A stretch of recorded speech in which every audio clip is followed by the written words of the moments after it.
Why does she make that same walk every Tuesday? Same time, same route, same worn green cap tucked carefully in her olive duffel. If you watched her from a distance, you might think she's just another face in Houston's East Side crowd. Quiet lady, the neighbors say, always polite, always alone. But there's something about the way she moves, something deliberate. The soft click of her prosthetic leg against cracked pavement. The way her shoulders stay squared even when the heat presses down like a weight. The way she never looks back.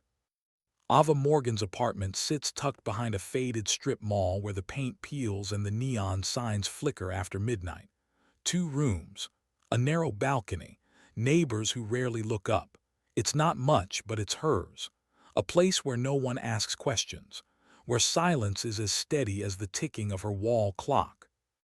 Every Tuesday morning she wakes before dawn, not because she has to, because her body remembers years of reveille, years of discipline that don't fade just because the uniform comes off. She sits at the edge of her bed for a moment, staring at the prosthetic leaning against the nightstand. Matte black, functional, not flashy. She's had it for 3 years now, but some mornings it still feels foreign, like waking up in someone else's skin. She reaches down and traces the edge where metal meets flesh. The scar tissue has healed, but the memory hasn't. An IED outside Fallujah, the flash, the noise, the way the world went sideways and then silent. She remembers thinking, this is it.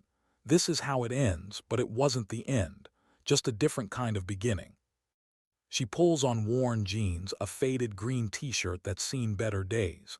The fabric is soft from too many washes, comfortable, anonymous. She doesn't dress to be seen, she dresses to disappear. In the kitchen she makes instant coffee, black, no sugar. She drinks it standing by the window, watching headlights crawl past on the street below. Dawn breaks slowly here, painting the sky in shades of bruised purple and pale orange. She checks her bag, medications, notepad filled with reminders, appointments she has to keep because the VA requires it, not because they help.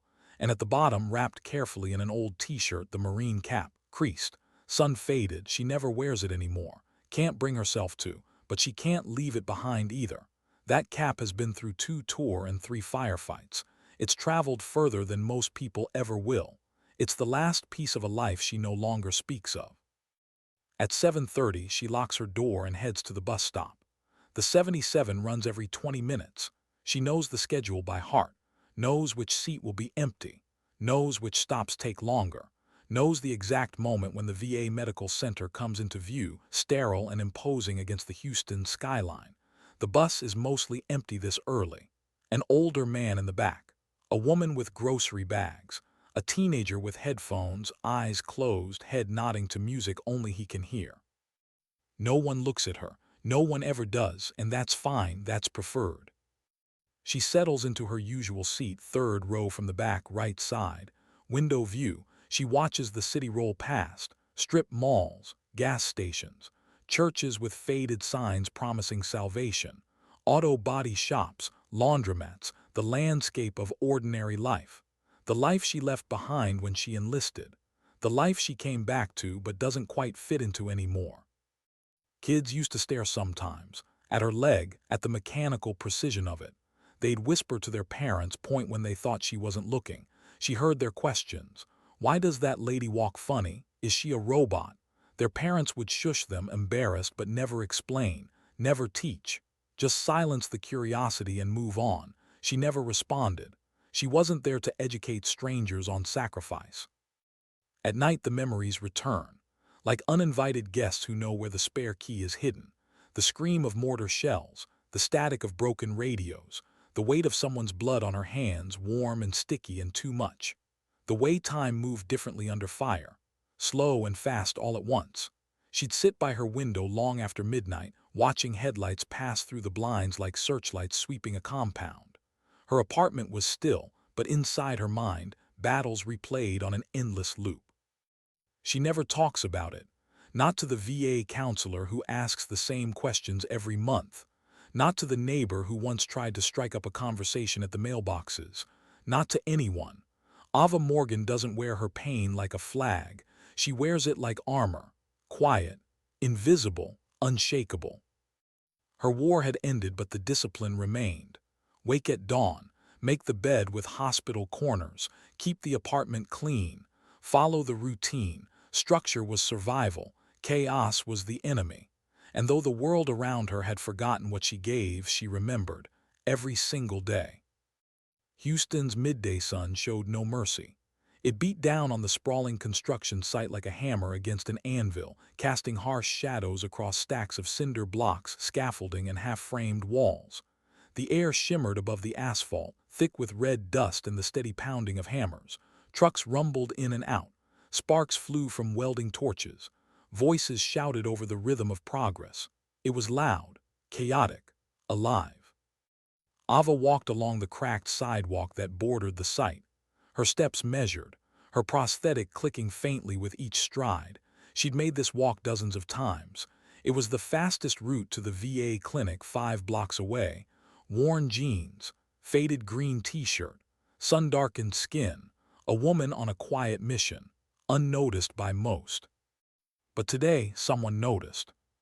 "Hey," a voice shouted from beyond the chain-link fence. "Wrong turn to the welfare office, sweetheart." The words hung in the air for a split second, then laughter, sharp, juvenile, cruel. Ava didn't break stride. Her jaw tensed slightly, but her eyes stayed forward, fixed on the horizon, on the next block, on getting through this moment without giving them what they wanted. On the second-floor scaffolding, 3 workers in neon vests leaned over the railing, nudging each other like schoolboys who just discovered a new game. One mimicked her walk, exaggerating the limp. Another took a dramatic fall, fake screaming, then roared with laughter. "She probably got that leg discount at Goodwill," one said. More laughter. Louder now. The ringleader stood at ground level. Rick Tanner, the site's foreman. Broad-shouldered, red-faced, always squinting beneath a sweat-stained ball cap. He chewed a toothpick with the same intensity he gave his clipboard. Tanner saw Ava and saw an opportunity, not for compassion, for a punchline. "Somebody call the VA," he bellowed, loud enough for the whole crew to hear. "Looks like one of their wind-up toys got loose." The workers howled. Some doubled over. Some slapped their knees. It was theater, performance cruelty. And Ava was the unwilling star. Her grip on the marine cap inside her bag tightened. She kept walking, shoulders squared, head held high. She didn't stop, didn't flinch. She had faced enemy fire, walked through kill zones, carried wounded men while bullets zipped past her head.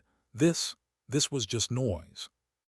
On the sidewalk nearby, a teenager, probably 17, was already filming. She held her phone up, grinning.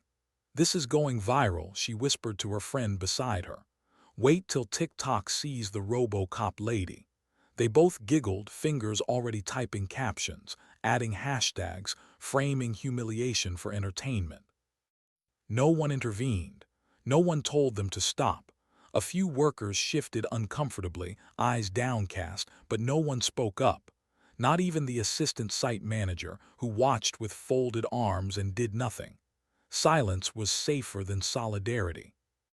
Ava didn't yell, she didn't respond, but her silence wasn't weakness, it was restraint. Behind that silence were years of discipline, years of pain, years of sacrifice that these people couldn't begin to understand. Inside, something twisted, not shame, but a kind of ancient fatigue. It wasn't the first time, and it probably wouldn't be the last. Rick Tanner wasn't done. "Bet she never even saw action," he sneered. "Probably fell off a barstool in San Diego." More laughter. More eyes turned toward her. More phones came out. The performance was escalating, and she was the punchline they couldn't stop delivering. But Ava never looked back. She reached beneath her collar and touched the dog tags resting against her chest. The metal was warm from her skin. She rubbed her thumb over the faded engraving, her name, her blood type, her branch. It reminded her of something they could never take away. You endured, you served, you mattered. The jeers faded behind her as she continued down the sidewalk. Dust clung to her boots. Sweat rolled down her neck. She didn't walk faster, she didn't walk slower. But with every step she reminded herself why she wouldn't give them the satisfaction of seeing her break. Why she wouldn't turn around. Why she wouldn't defend herself. because dignity doesn't beg for recognition. It simply exists. She was almost at the corner when something unusual caught the edge of her vision. A black SUV parked half a block away, windows tinted, engine humming softly. Someone inside was watching. She didn't know it yet, but justice was already on the move. Who was in that SUV? And why had they been there the whole time watching? Just beyond the construction site, parked in the shade of a sycamore tree, sat a black Chevy Suburban. Its engine idled softly, a low purr beneath the chaos of hammers and shouts. The windshield was tinted just enough to hide the man inside. But he wasn't hiding. He was waiting. Logan Beck sat behind the wheel, elbows resting casually, gaze locked onto the dusty scene unfolding 30 yards ahead. He watched as Ava Morgan limped past the gate, surrounded by jeers and laughter. His face, weathered and unreadable, didn't twitch, but his jaw had tightened. Slightly, deliberately. The marine cap in her hand, the mechanical click of her prosthetic, the way she didn't look back. Logan remembered all of it, not just from this moment, but from years ago, in another kind of war. He reached down to his forearm, tugging the cuff of his sleeve up just enough to expose the tattoo inked into his skin. A golden trident wrapped with an eagle and anchor, the insignia of a Navy SEAL, faded with time, but still unmistakable, still earned. The memory came back with a clarity sharper than any film. Fallujah, dust, fire, bullets and blood. Logan's team pinned behind a broken convoy.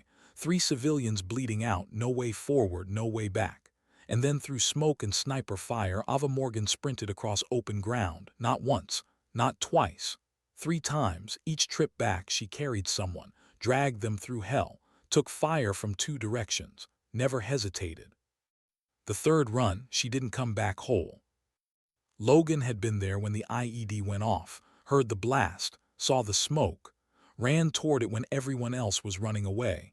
By the time he reached her, she was already trying to stand, blood everywhere, bone exposed, face pale but determined.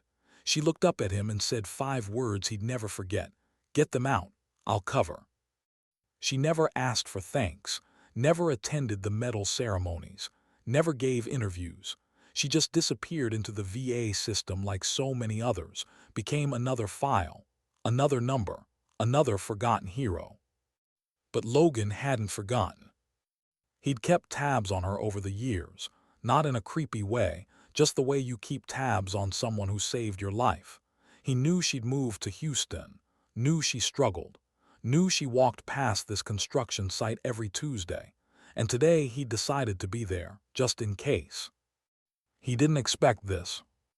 Logan's jaw clenched tighter as he watched Rick Tanner perform for his crew, as he watched the teenager film, as he watched grown men mock a woman who'd given more for her country than they ever would. His hands gripped the steering wheel, knuckles white. He pulled out his phone and made a call. The line picked up on the second ring. "Beck," a voice said. "What's up?" Logan's voice was calm, too calm. "I need the team. Now, where?" "Houston." "How fast can you get here?" The voice paused. "For you, 15 minutes. Logan ended the call and kept watching. Ava was almost out of sight now, but the laughter hadn't stopped. The phones were still recording. Rick Tanner was still performing, and Logan was done being quiet. 15 minutes later, 3 black SUVs roared onto the construction site, blocking the entrance. No sirens, no lights, just precision. The kind of arrival that makes everyone stop what they're doing and wonder if they should start running. 7 Navy SEALs stepped out in perfect formation, faces unreadable, boots deliberate. No one knew who they were here for, but the moment they moved toward the spot where Ava had been mocked, every construction worker froze. The hammers stopped. The welding torches went silent. Even the trucks seemed to idle quieter. Rick Tanner's toothpick fell from his mouth. His clipboard dropped. His bravado evaporated like water on hot asphalt. "Wait," he stammered. "What's going on?" Logan Beck stepped forward. He didn't rush. Didn't need to. His presence alone commanded the space. He stopped 3 feet from Tanner and looked him dead in the eye. You see that woman who walked by here about 15 minutes ago?" Tanner's face went pale. "The what?" The woman, Logan repeated. "The one you and your crew decided to mock. The one with the prosthetic leg." Recognition dawned. Tanner's eyes darted left and right, looking for an escape route that didn't exist. "Oh, I mean, we were just—" Logan cut him off. "Just what?" "Having a laugh, making jokes, filming content for TikTok." The teenager who'd been recording suddenly found her phone very interesting. She tried to slip it into her pocket, too late. One of the SEALs was already standing beside her, not threatening, just present. She froze. Logan continued. "That woman you mocked, she's a United States Marine. She served 2 tours in Iraq. She dragged 3 civilians out of a firefight while taking enemy fire. She lost her leg saving lives." His voice was steady, controlled, but there was an edge to it, sharp enough to cut, and you thought it was funny. The construction site was silent now. Not the comfortable silence of a job well done. The uncomfortable silence of shame settling in. Workers who'd laughed minutes ago now stared at their boots, avoided eye contact, wished they could disappear. Rick Tanner tried to speak. "Look, man, we didn't know." "You didn't need to know," Logan said. "You just needed to be decent." One of the other SEALs spoke up. His voice was quieter but no less commanding. "We served with her. We watched her risk everything. And we won't stand by while people like you treat her like a joke." Logan pulled out his phone, pulled up a photo, handed it to Tanner. It was a picture from Fallujah, dusty, blurry but clear enough. Ava Morgan, years younger, in full combat gear, carrying a wounded civilian across her shoulders, blood streaking her face, eyes fierce, alive. "That's who you laughed at," Logan said. Tanner stared at the photo. His hands were shaking. I didn't." "No, you didn't." Logan took the phone back. "But now you do, and now you're going to make it right." "What do you want?" Tanner asked, his voice barely above a whisper. Logan leaned in. "I want you to find her. I want you to apologize, face to face. No cameras, no crowd, just you and your shame. And then I want you to do something that matters, build something, a memorial, a plaque, something that reminds every person who walks past this site that heroes don't always look the way you expect them to." Tanner nodded, over and over like a bobblehead. Yes, absolutely, we'll do it." Logan straightened. "Good, because if I hear about anything like this happening again, I'll be back. And next time I won't be this polite." He turned and walked back to the SUV. The other SEALs followed, perfect formation, perfect discipline. They didn't slam doors, didn't peel out, just left as quietly as they'd arrived. But the impact remained. For several minutes, no one on the construction site moved. Then slowly, quietly, work resumed. But it was different now. Subdued, reflective. The kind of quiet that comes after a hard truth has been delivered. Rick Tanner stood alone in the center of the site, staring at the empty street where Ava had disappeared. His crew wouldn't look at him. The teenager had already deleted the video. And for the first time in a long time, Rick Tanner felt something he hadn't felt since he was a child. Shame. Real, unfiltered shame. He didn't know how to make it right, but he knew he had to try. What would you do if you had to face the person you mocked? If you had to look them in the eye and admit you were wrong? Rick Tanner didn't sleep that night. He lay in bed staring at the ceiling, replaying the day over and over. The laughter, the jokes, the way Ava had kept walking, the way Logan Beck had looked at him, not with anger, with disappointment. Somehow that was worse. His wife stirred beside him. "You okay?" she asked softly. He didn't answer. How could he explain what had happened? How could he admit that he'd spent the afternoon mocking a war hero, that he'd been exposed as a coward in front of his entire crew? The next morning, Rick showed up to the site early, before anyone else. He stood at the spot where he'd shouted at Ava and tried to imagine what she'd felt, tried to put himself in her shoes, or shoe.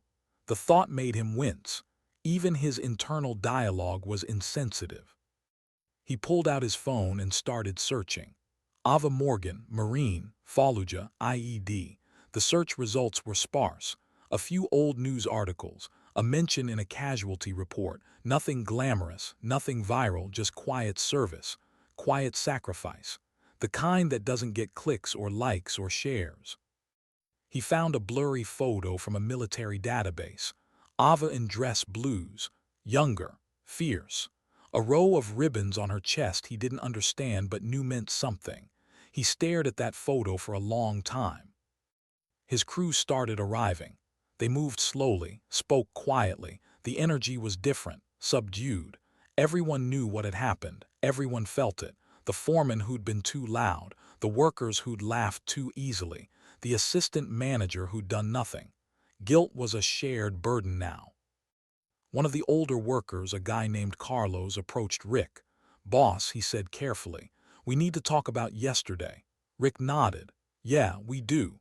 Carlos hesitated. "My brother's a vet, lost his hearing in Afghanistan, and I've seen how people treat him, like he's broken, like he's less than. Yesterday we were those people." Rick felt the weight of it settle heavier on his shoulders. "I know," Carlos continued. "So what are we going to do about it?" Rick looked around the site, at the half-built structures, at the supplies stacked everywhere, at his crew watching, waiting for leadership. "We're going to make it right," he said. "I don't know how yet, but we're going to make it right." The problem was finding her. Ava Morgan wasn't in the phone book, wasn't on social media, wasn't listed anywhere. Rick spent 2 days making calls to the VA, to veteran organizations, to anyone who might know her. Everyone was protective, guarded. No one wanted to give out information about a veteran to some random construction foreman. Finally, Logan Beck called him. "Found her yet?" Logan asked. Rick sighed. "No. Everyone I call thinks I'm a stalker." Logan was quiet for a moment. "That's because you need to earn their trust first. Do something that shows you're serious. Then I'll help you find her." Rick thought about that. What could he do? What gesture would prove he wasn't just trying to cover his ass? And then it hit him. The memorial, the plaque. Logan had mentioned it, but what if it was more than that? What if it was bigger? What if it meant something? He called an emergency meeting with the construction company's ownership, sat down with the CEO and laid it all out. The mocking, the seals, the shame, the need to make it right. The CEO, an older man named Raymond who'd served in Vietnam, listened without interrupting. When Rick finished, Raymond leaned back in his chair. "This is going to cost money," Raymond said. "I know," Rick replied. "And it's going to take time, I know, and it's going to require us to be better." Rick nodded. "I know." Raymond studied him for a long moment. "Then do it. Whatever it takes, make it right." Within a week, plans were drawn up. Not just a plaque, a memorial, a brick pathway leading to the site entrance. And at the center, a bronze statue, a soldier, gender-neutral, prosthetic leg visible, head held high. Beneath it, an engraving that read, "To those who gave more than we knew, to those who served in silence, we see you now."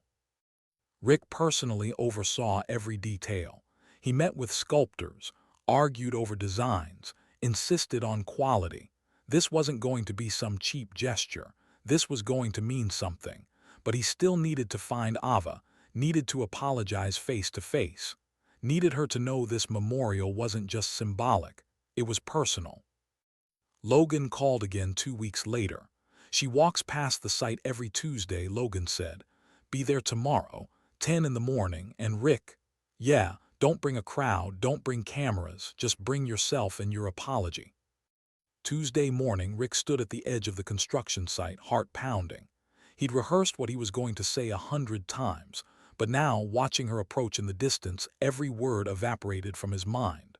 Ava walked with that same measured pace, same worn jeans, same faded green shirt, same marine cap visible at the top of her bag. She hadn't changed, but somehow everything had. When she got close enough to see him, she slowed. Her eyes narrowed slightly. Recognition, caution. Rick stepped forward, hands at his sides, palms open, non-threatening.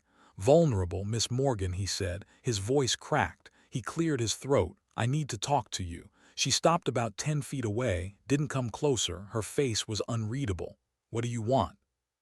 He took a breath. "I want to apologize for what I said, for what my crew did, for filming you, for mocking you, for being cruel when you deserved respect."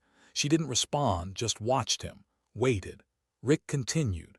I didn't know who you were, but that's not an excuse. I should have been decent regardless. I should have led my crew better. I should have been better." Ava's expression softened slightly, but only slightly. "Why now?" she asked. "Why apologize now?" Rick met her eyes. "Because I can't live with what I did. Because you deserve more. Because I want to be the kind of person who makes things right." Silence stretched between them, not comfortable, not hostile, just heavy. Finally, Ava spoke. "You humiliated me. I know you made me feel small. I'm sorry. You recorded it for entertainment." Rick flinched. "I know, and I can't take that back, but I can try to balance the scale." He gestured toward the construction site. "We're building something, a memorial for veterans, for people like you who served and came home to a country that doesn't always see them. We want to dedicate it in your honor, but I need your permission, and more than that, I need you to know I'm sorry, truly sorry." Ava looked past him at the site, at the workers who'd stopped to watch from a distance, at the place where she'd been mocked, where she'd kept walking, where she'd refused to break. When she looked back at Rick, there were no tears, no anger, just weariness. "Apologies are easy," she said. "Change is hard." Rick nodded. "Then watch me change, watch us change. Give us a chance to prove we're more than our worst moment." Ava studied him for a long time. Then slowly she extended her hand. Rick shook it. Her grip was firm, steady. The grip of someone who'd carried wounded soldiers through firefights.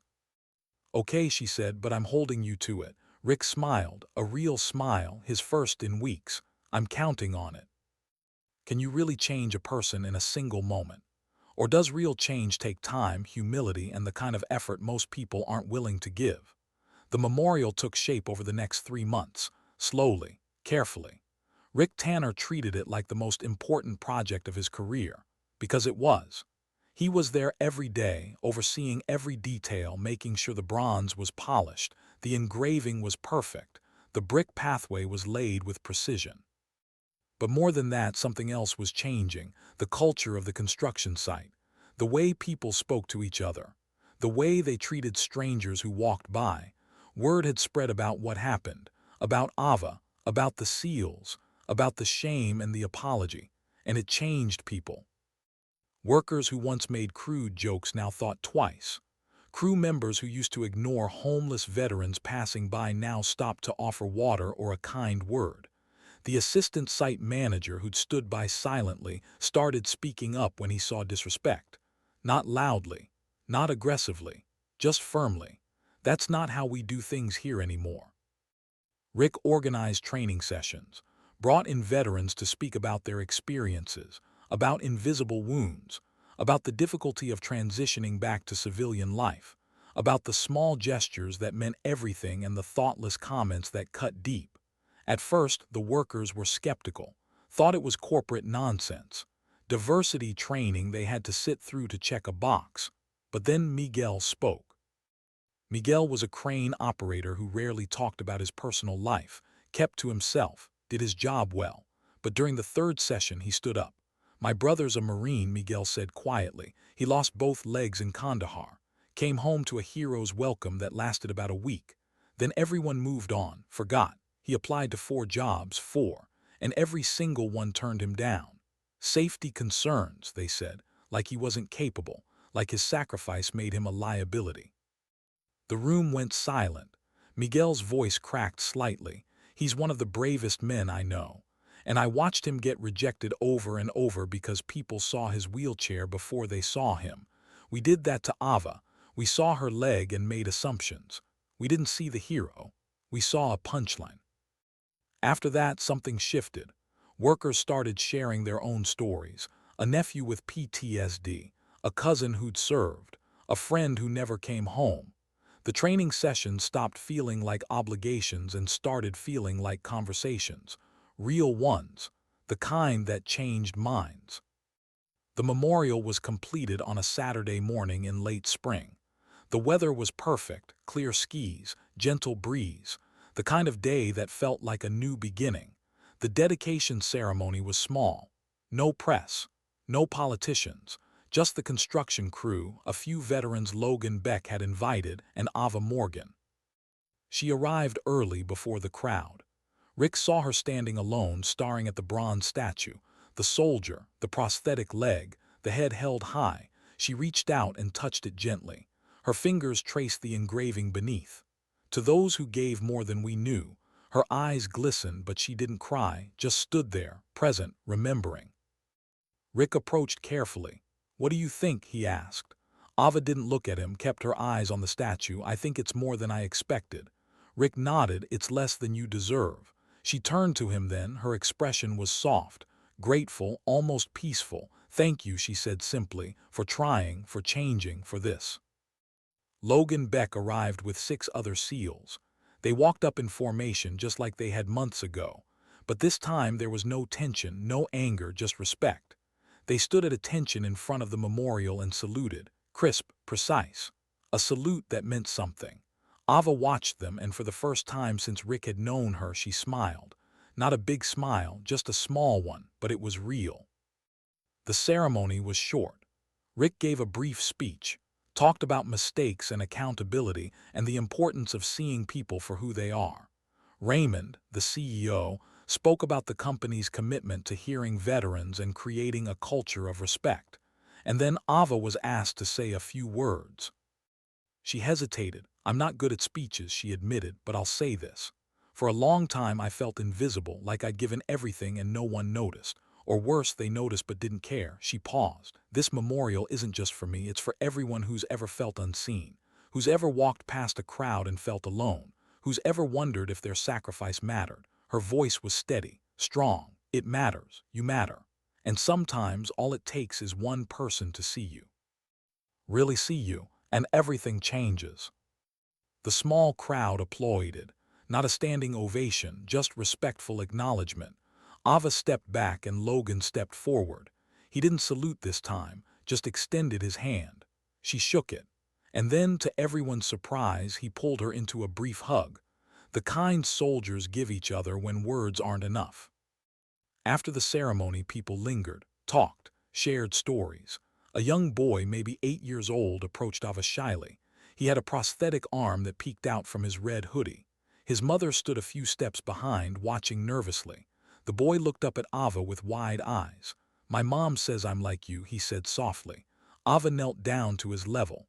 Her prosthetic leg bent smoothly. "She says I don't need 2 arms to be strong." Ava's expression softened completely. "What's your name?" she asked. "Ethan."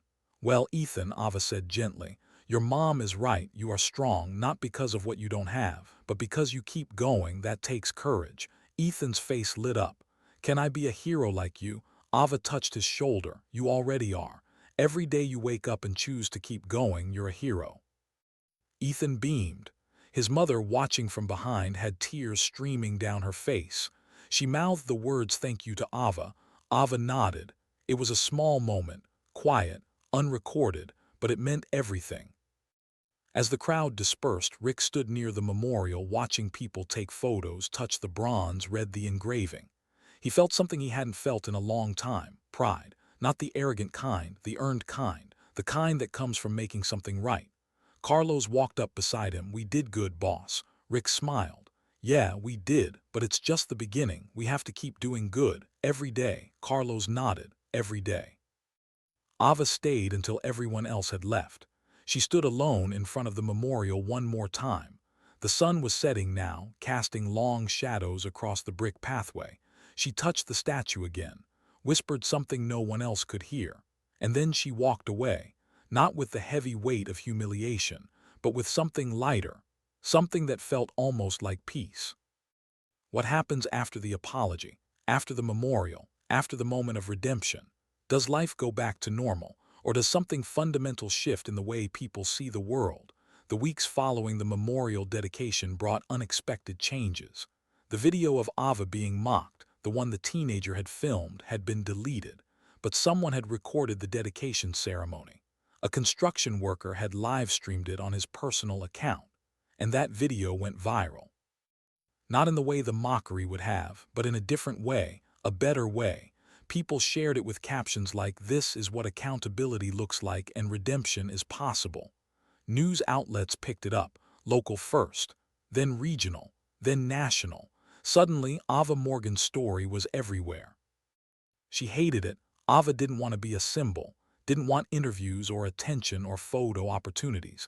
She just wanted to live quietly, to go to her VA appointments, to walk down the street without being recognized. But the world had other plans. Her phone started ringing. Producers, journalists, motivational speakers. Everyone wanted a piece of her story. Everyone wanted her to share her pain publicly so they could package it into something inspirational. She declined every request, changed her number, stayed home more, but the attention didn't fade, it grew. Rick called her one evening, apologized for the exposure. "I didn't mean for it to blow up like this," he said. "I know," Ava replied, "but maybe it's not a bad thing. Maybe people need to hear this." "Why?" Ava asked. "So they can feel good about themselves, so they can watch me and think, at least my life isn't that hard."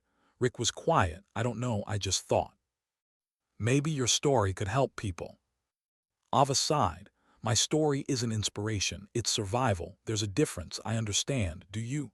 Ava's voice was sharper now because everyone wants the heroic version, the inspiring version.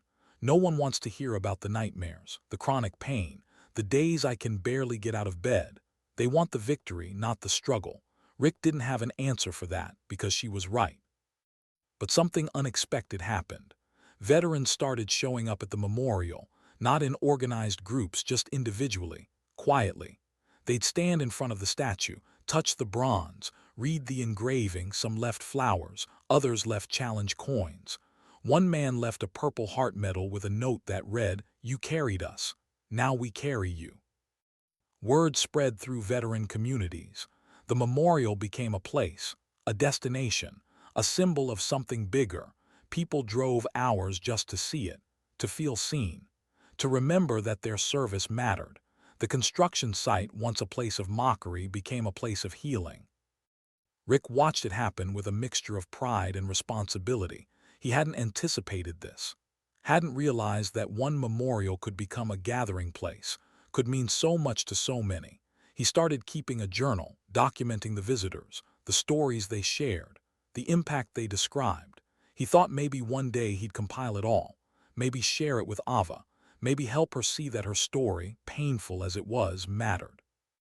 Ava eventually agreed to one interview, a local veterans podcast, small audience, intimate setting. The host was a former Marine who'd lost his arm in Iraq, someone who understood.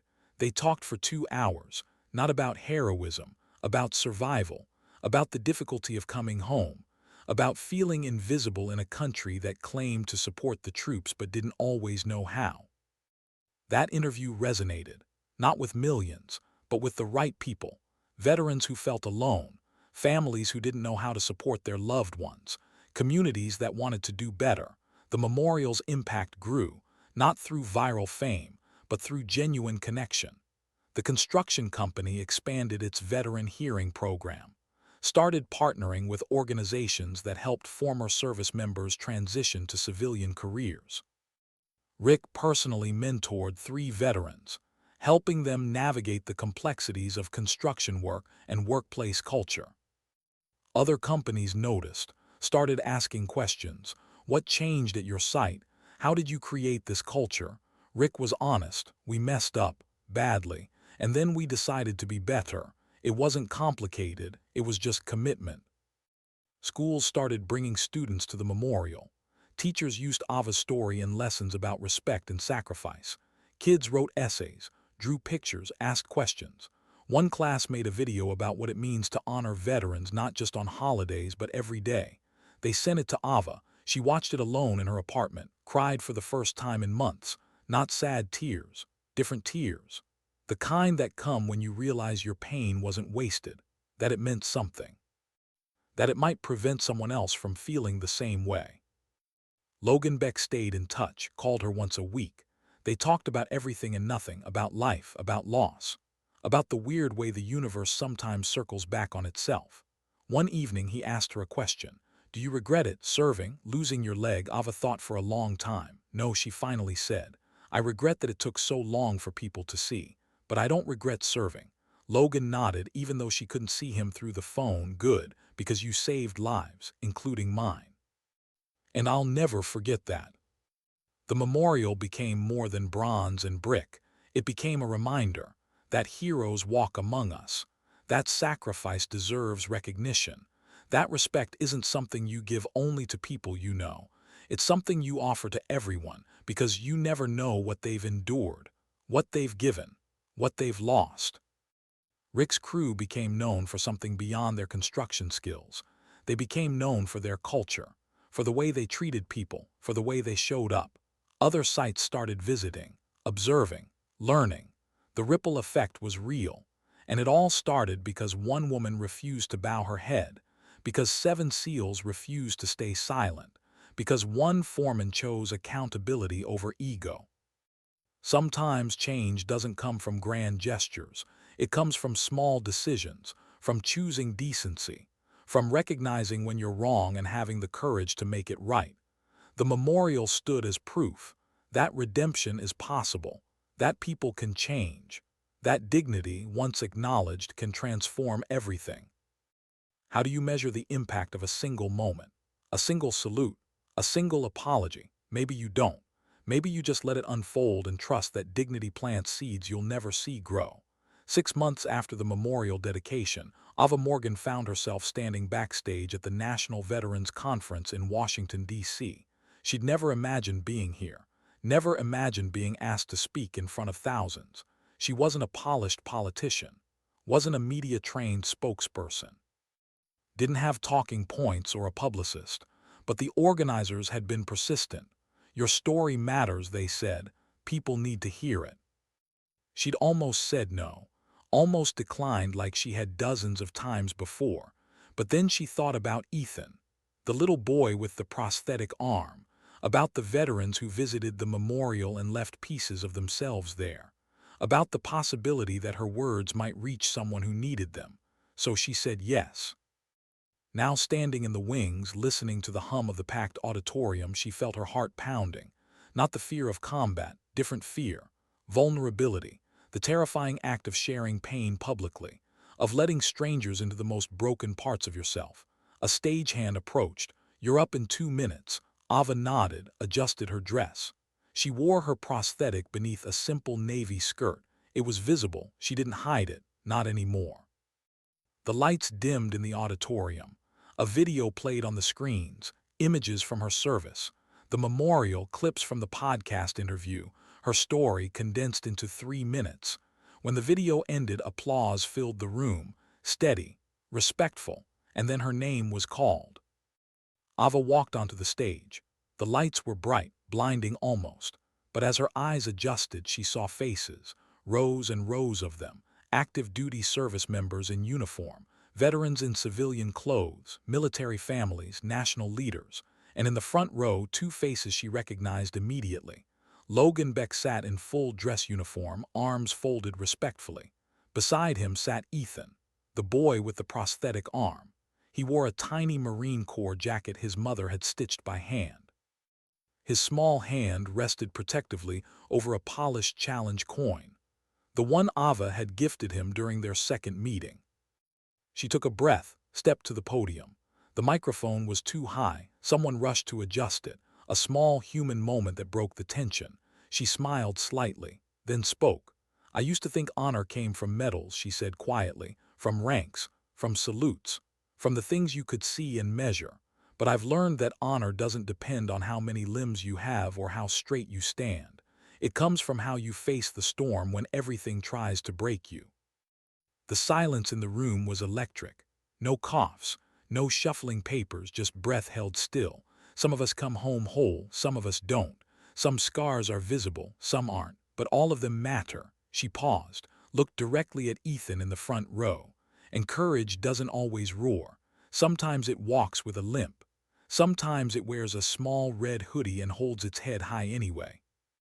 Ethan's face lit up, his eyes wide, his smile genuine. Ava continued. "For years I felt invisible. I walked past people who didn't see me, who saw my prosthetic and made assumptions, who saw my limp and created narratives that had nothing to do with who I really was." Her voice was steady, controlled.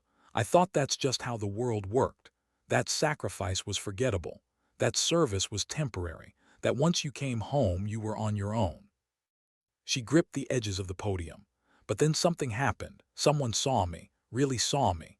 Not a construction worker who needed to mock someone, not a group of teenagers looking for viral content, but a group of men who remembered what I'd given, who refused to let me walk alone, who showed up and said, "This isn't okay." She looked at Logan. He didn't move, didn't smile, just nodded once.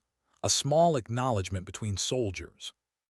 That moment changed everything, Ava said, not because it erased what happened, but because it proved that people can choose better, that dignity can be defended, that respect is a decision we make every single day. The applause started slowly. One pair of hands, then a few more, then a section, until the entire auditorium rose to its feet. The standing ovation lasted over 2 minutes, echoing like thunder through the high ceilings. Ava stepped back from the microphone, not to bask in it, but to share it, to let it wash over everyone in the room. She had walked alone for years.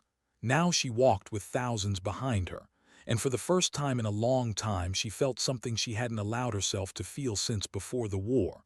Pride. Not arrogance, but the quiet pride of knowing her pain had purpose, that her story mattered, that she mattered. After her speech, people lined up to talk to her, to shake her hand, to share their own stories.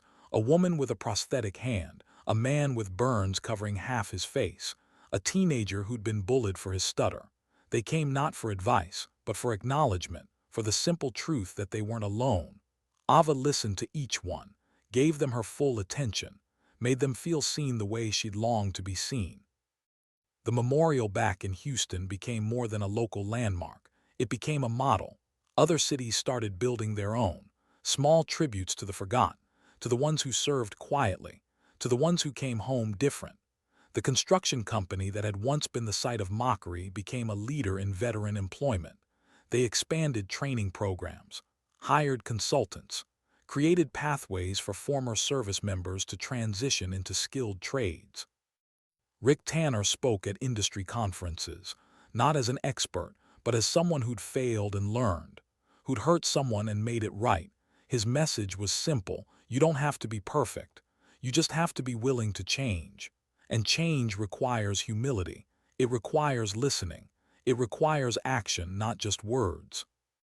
The teenager who had filmed the original video reached out to Ava a year later, sent a letter, handwritten. She apologized, explained that she'd been young and stupid and chasing likes without thinking about consequences. She deleted all her social media, started volunteering at a veterans shelter, was trying to be better. Ava wrote back, forgave her, encouraged her, because holding onto anger only hurts the person carrying it. The brick at the entrance to the construction site became more than a tribute. It became a destination. Veterans from across the country made pilgrimages to see it. Some came on motorcycles, old unit patches still clinging to their leather jackets. Others arrived quietly, on aching knees and walking canes, touching the engraved name with trembling hands. For many, it was the first time they'd seen their own stories honored in public. From that single moment of humiliation, a movement emerged. It started online with a hashtag, "Let respect be louder than laughter." Stories poured in.